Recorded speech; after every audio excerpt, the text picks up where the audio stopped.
Poetsen, jongen. Huh?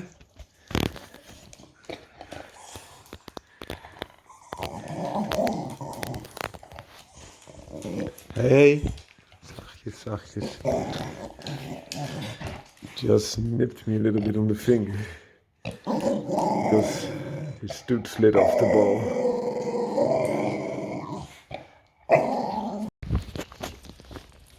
Try to give you a good view of him in this beautiful light.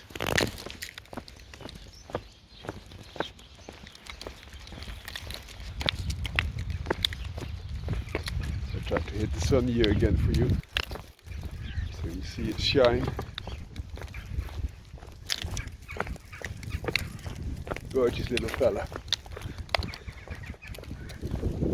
So he's now 1 year, 9 months, and oftentimes dogs mature up to 2 years, sometimes even further, but smaller dogs mature earlier, and he was already quite ready after 1 year. Of course you can have some minor changes, but that's about as good as it gets. Nice body, agile. The funny thing is with Patterdales, contrary to many other dog breeds, the females are often more bulky for their size. So the males have longer legs in general, and also less flikken.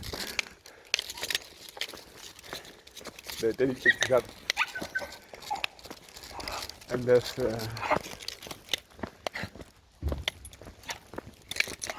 massive chest as compared to their size. Of course, the male is bigger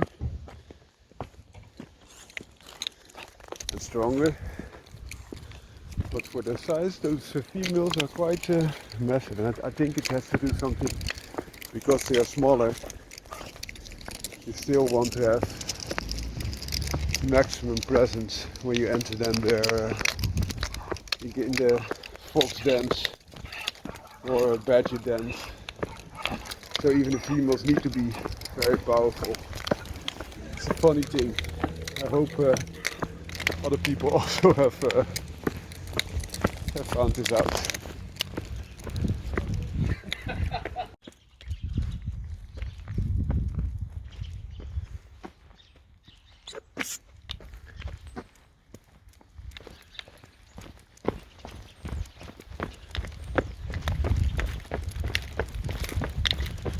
Nice, easy going, huh? Nice, easy going. Nice walk.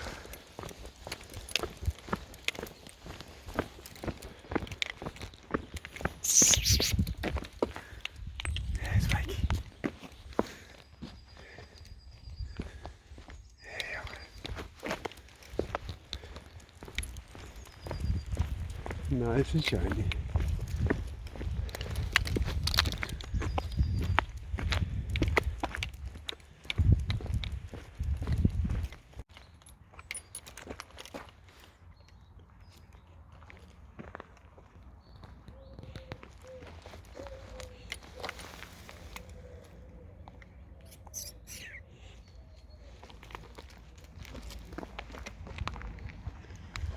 Mark the territory.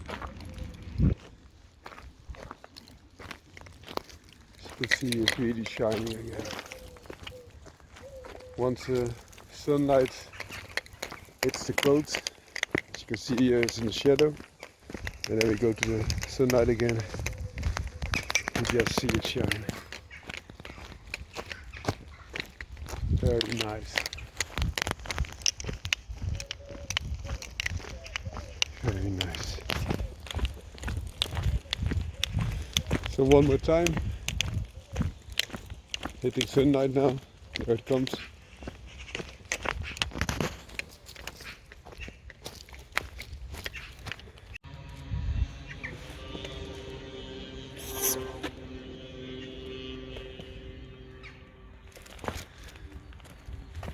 Very nice.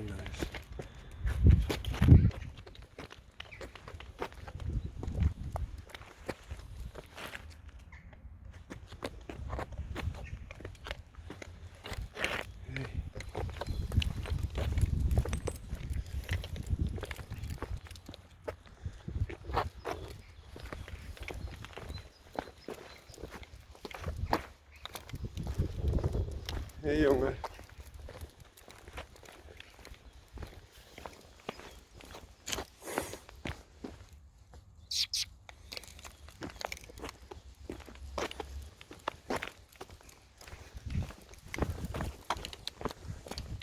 I think he has sniffed something. Perhaps a bitch in heat. He's really marking his territorium now.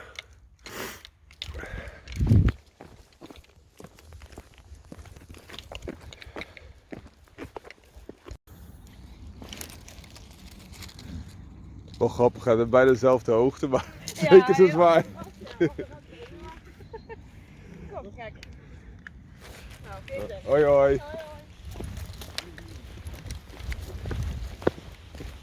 Goedemorgen. Mooi. Zo. Voilà. Kijk, kijk aan zo, dus sajoed. Ja, dat zijn we voilà. Hoi hoi. Kom maar.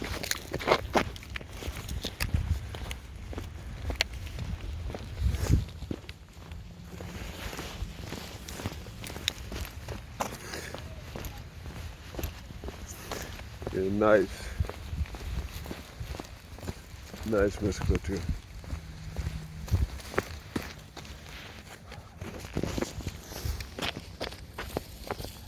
I think he smelled something.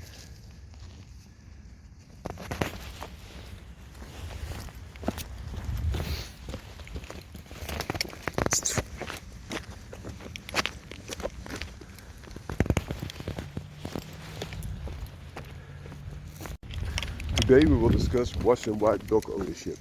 So what do I mean with this term? If you look at dogs, some dogs need quite a lot of work, others are almost carefree. And I'm referring to the latter. So for example, if you have a dog with a very nice fluffy coat, you also have to comb it a lot. And otherwise the coat will get entangled and also dirt will build up. Whereas if you have a dog with a smooth coat like this, you have no work. You do not even have to comb them and still they look like this.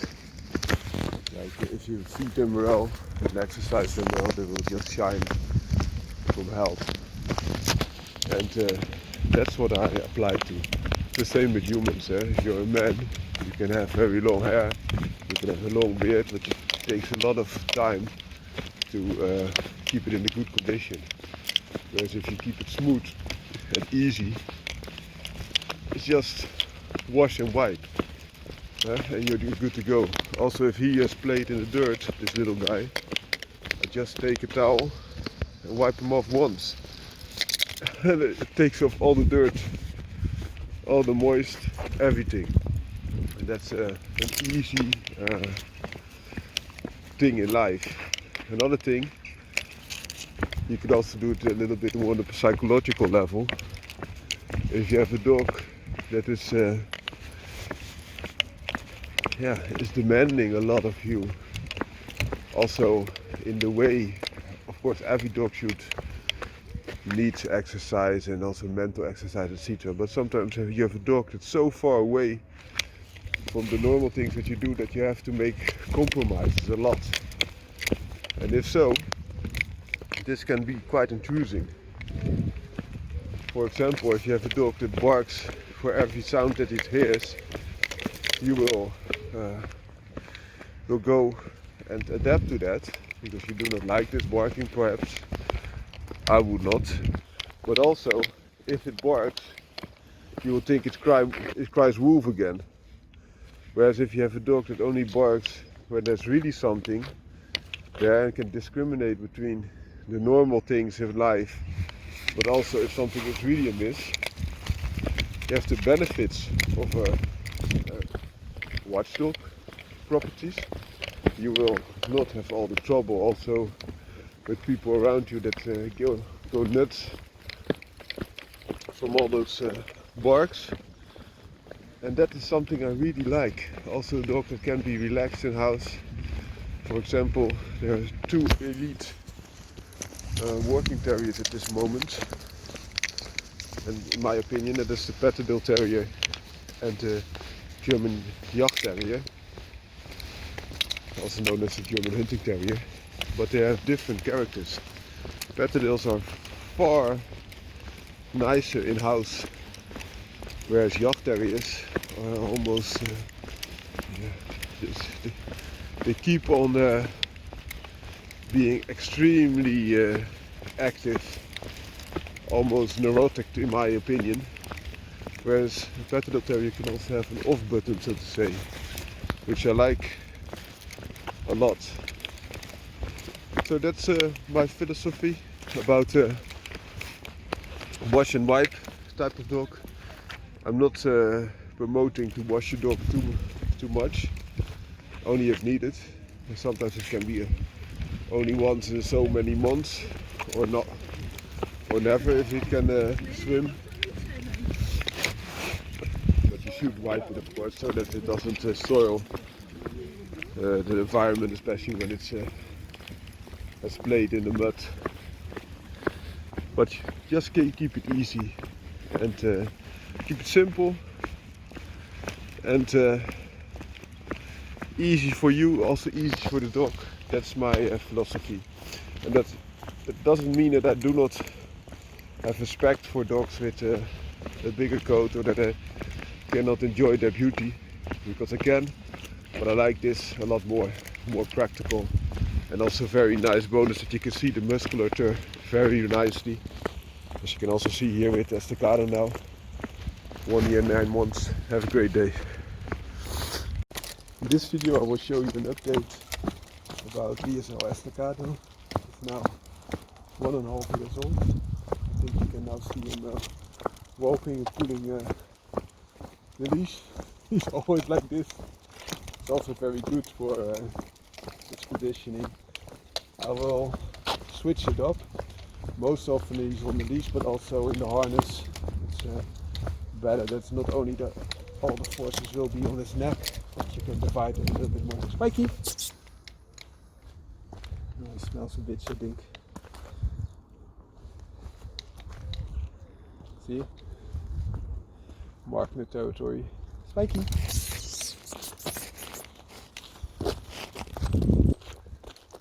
So I hope this is a nice small update to show you how he's maturing.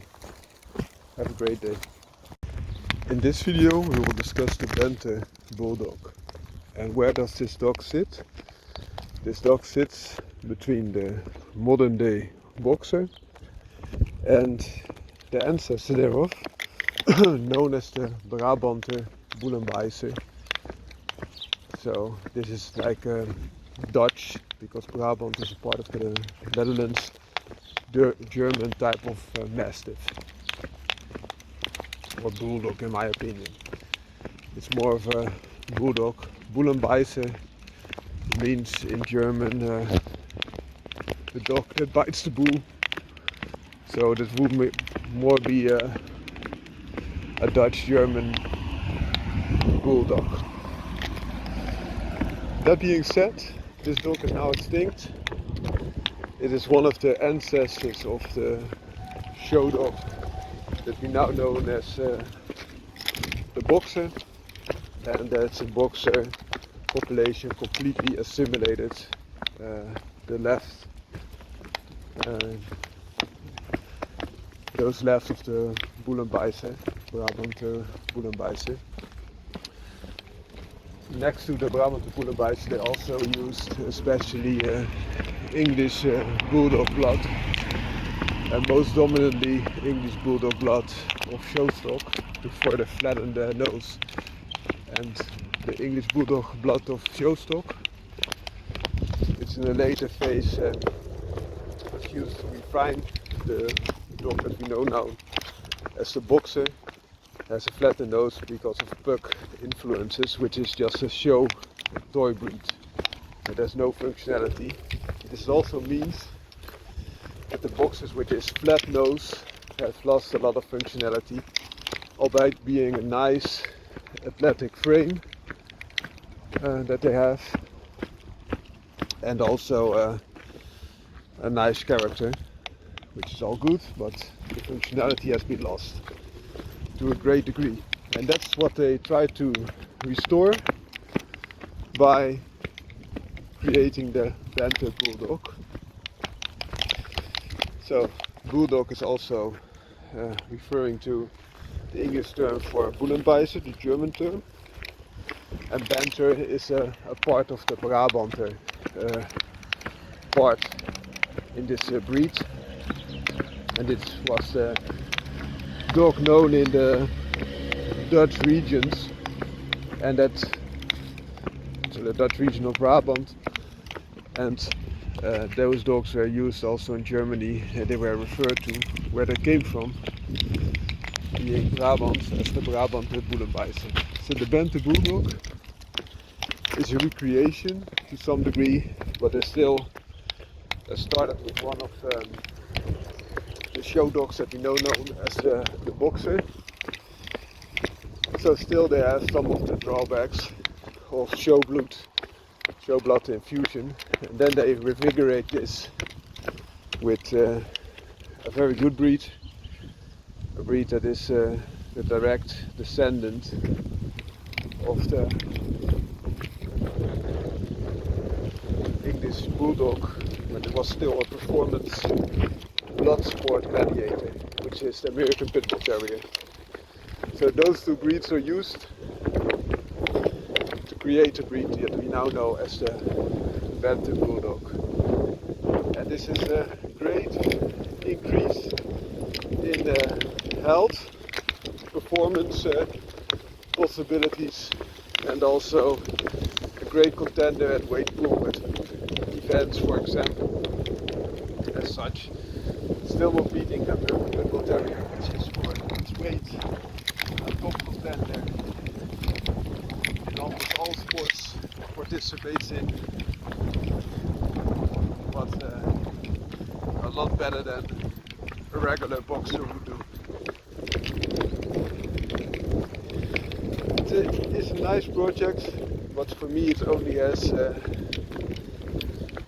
value as a sentimental recreation, whereas the Banter Bulldog has descendants of the Brabanter Bullenbeißer, performance bred dog, and the English blood sport Bulldog running through its veins.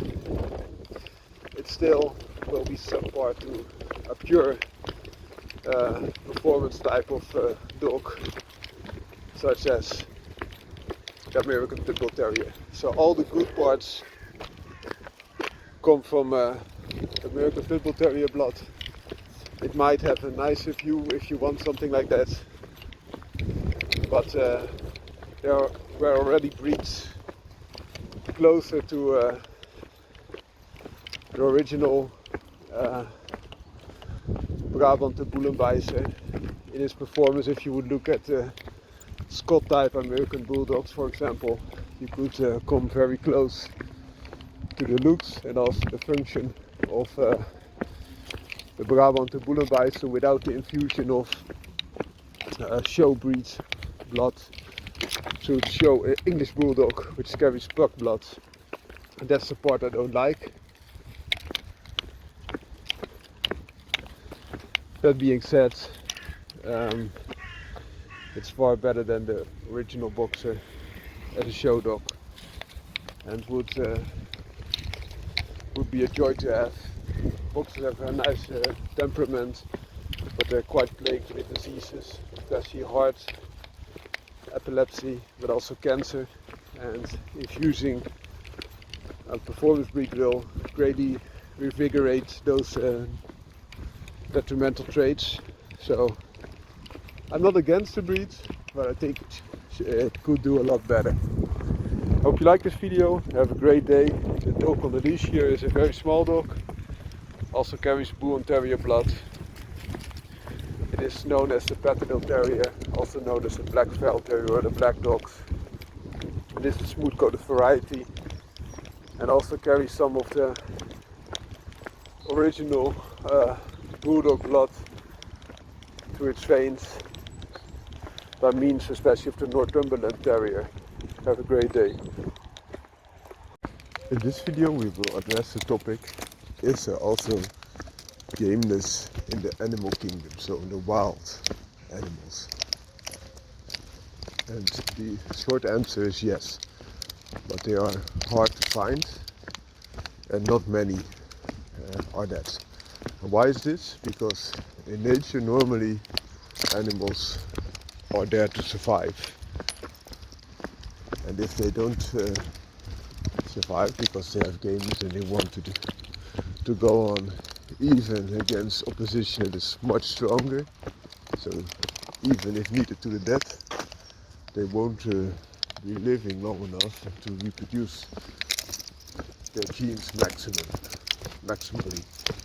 So that being said, let's look at some examples. We will talk at least about lions. We will talk about Martin's family, but we also talk about some of the civet cat family. So first start with lions. In the animal kingdom, the male lions are those that have that gameness attribute. And why? The female lions are the best hunters. So how come that those male lions are those that have the gameness trait, whereas the lioness are the hunters, the male lions are the protectors? So especially if other male lions come and try to take over this group of lions, and oftentimes they also kill the lion whelps, because they don't want to raise other male lions with genes but their own, and that's a big problem for that group. You will be wasting genetic diversity.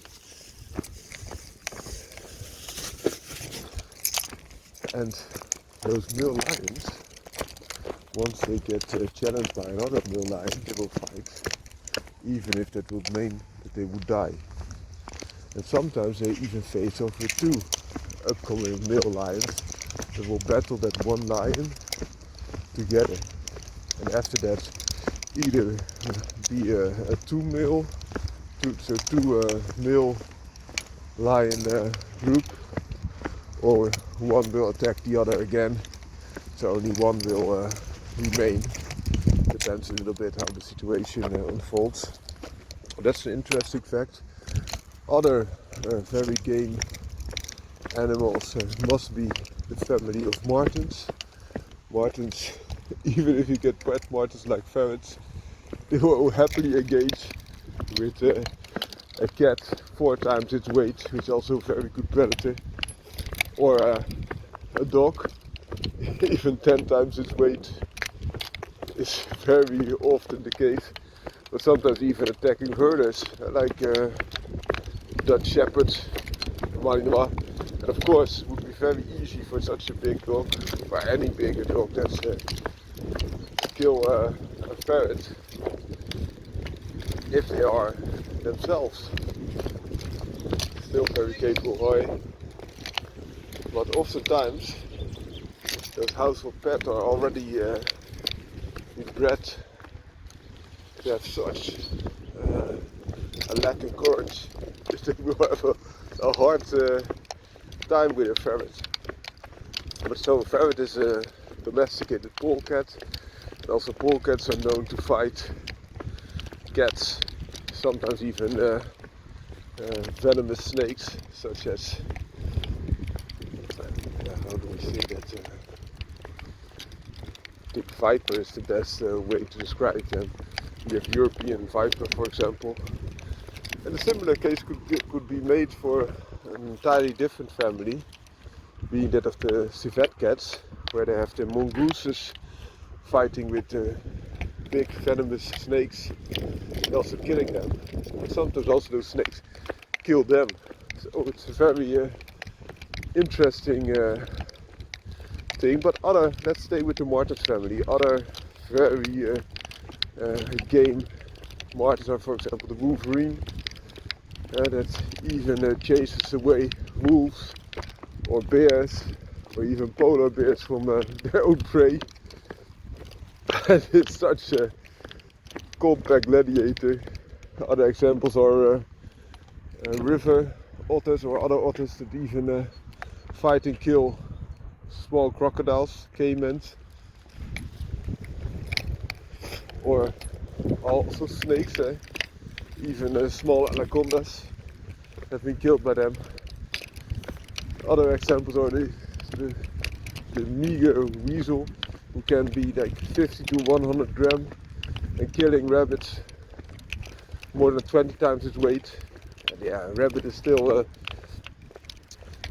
just a prey, but they will also engage very hard with each other. They will engage rats, and rats are quite capable of killing animals, including their own. For the size, they are quite big, and they will engage a bigger rat and kill it. They are really good, feisty little buggers. And you have a little bit bigger, the ermine, similar traits. Polecats already mentioned, but also there are some martens that are less likely to fight, including tree marten and stone marten, but also you have the fisher marten in the United States, like a smaller wolverine, also very interesting to see. Then we had the civet cats, I already mentioned the mongooses, but also the genet cats, which is a different trait. And fossas are known to be ferocious little fighters.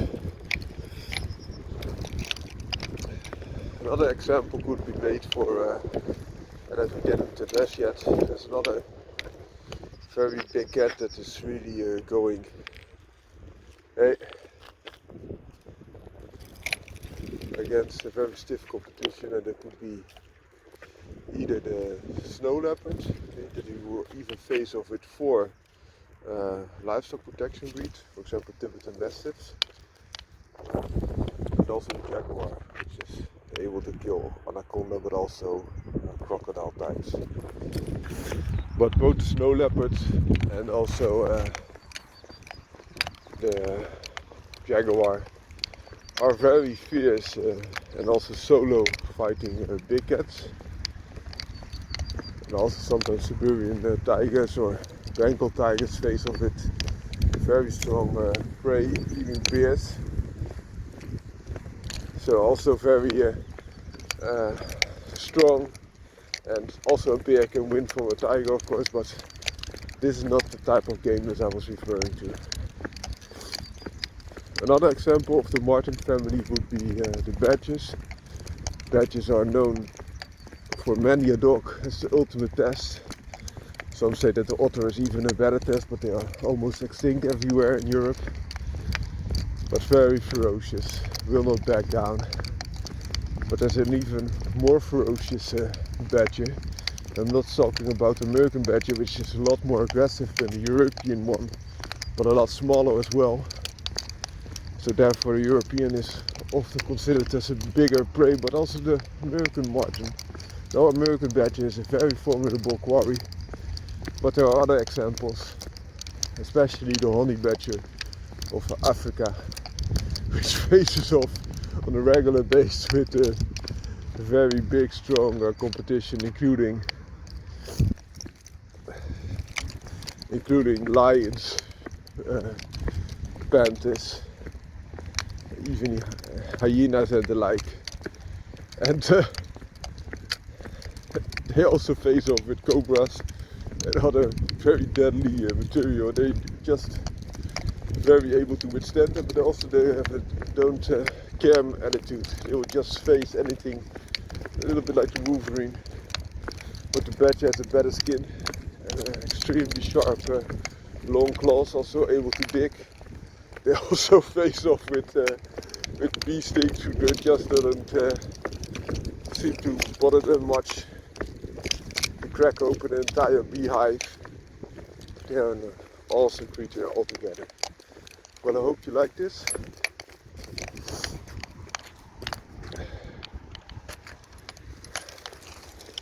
I hope you like this video. I'm going to give you also a little bit more of insight that gameness can be a trait also found in nature. And why could be a big question. In case of lions it would be easier to explain. If that lion loses his pride, then he will be in big trouble. Because he's already old and it would be very unlikely that he would be overthrowing another male lion from its pride. So he has to hunt for himself and often die.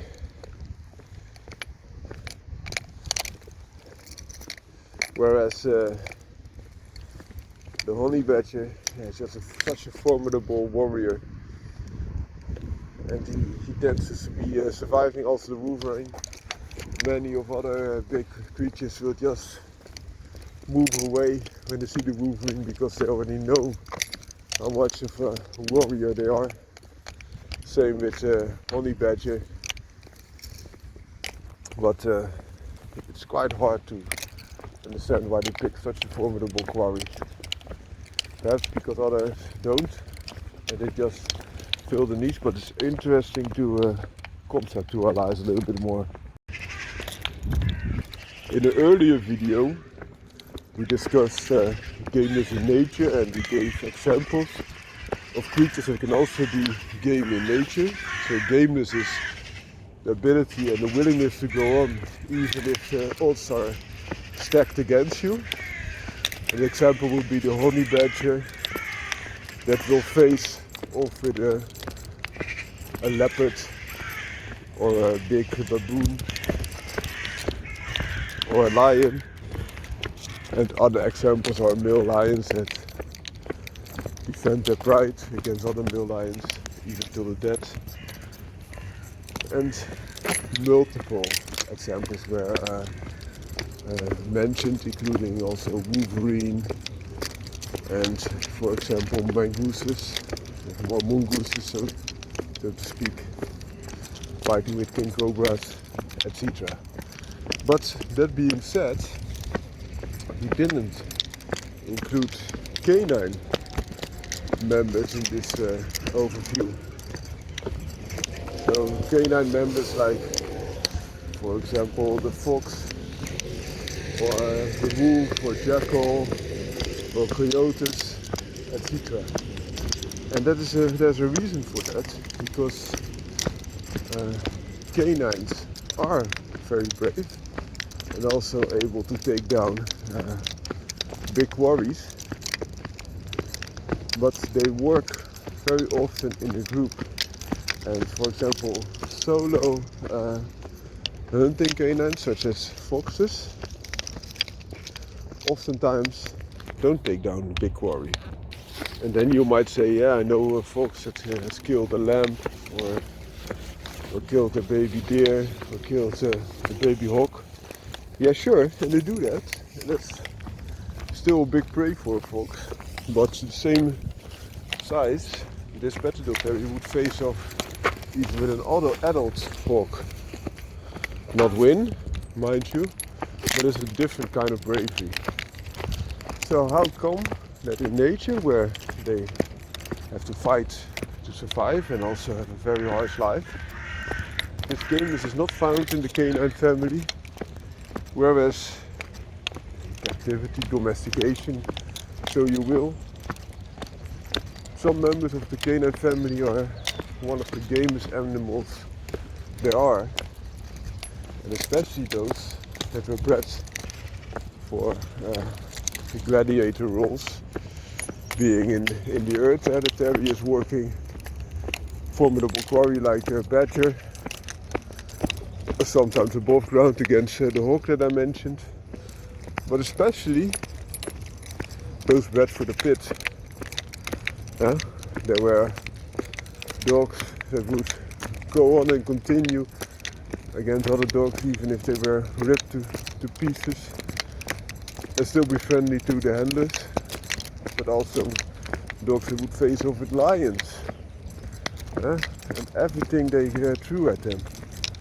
That's an interesting fact, because that gives you also insight at what I mentioned earlier, that I think the Bull and Terrier breeds are the most developed dog breeds there are, because they are so much developed outside the scope of the natural scope that a wolf, a natural canine, has.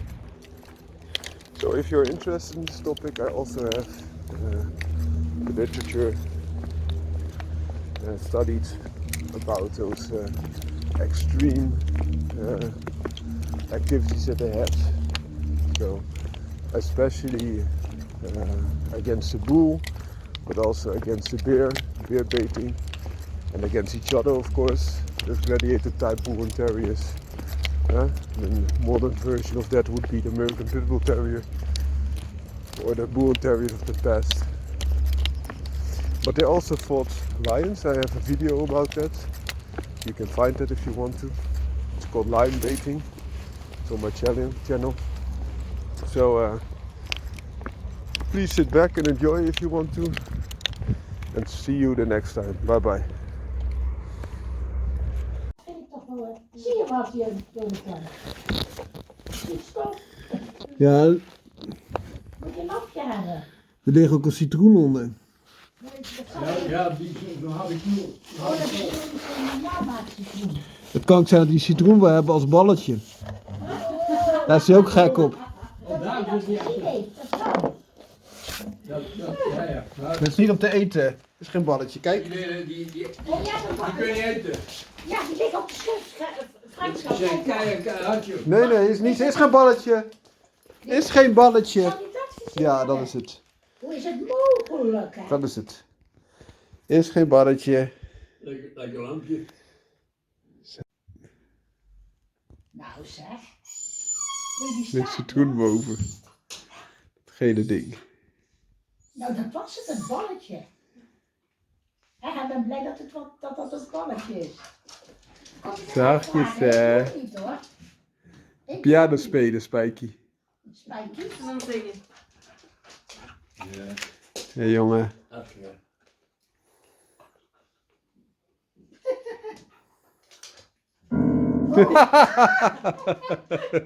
Dat is mooi. Dan